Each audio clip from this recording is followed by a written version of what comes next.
તો વરસાદને લઈને બીજા મોટા સમાચાર છે। ભાવનગરમાં ભારે વરસાદથી જનજીવન પ્રભાવિત થયું છે અને પાલિતાણામાં ભારે વરસાદના કારણે અનેક ગામ સંપર્ક વિહોણા થયા।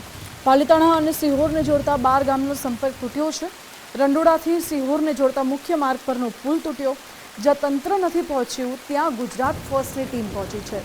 બુઢણા, લવરડા, ઢૂંઢસર અને સરકડિયા સાથે જ ગુંદાળા ગામનો સંપર્ક તૂટ્યો છે। આ તમામ ગામ સંપર્ક વિહોણા થયા છે।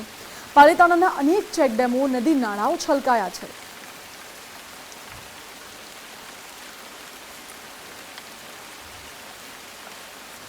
રંડોળાનો પુલ છે એ અત્યારે તૂટી ગયો છે અને કોઈ આપણે આવી શકે એવું નથી, તો એનું કાંઈક કરવું પડશે। અત્યારે તો કોઈ કાંઈ આવી શકે નહીં, કાંઈ જઈ શકે નહીં, બહુ ખરાબ છે। આગળ કયા કયા ગામોને જોડતો આ રસ્તો હતો? આપણે બુઢણા, ટાણા, લવડા, પછી આ પીપળી, ભૂંડલખા બધું આપણે અહીંથી હાલે છે।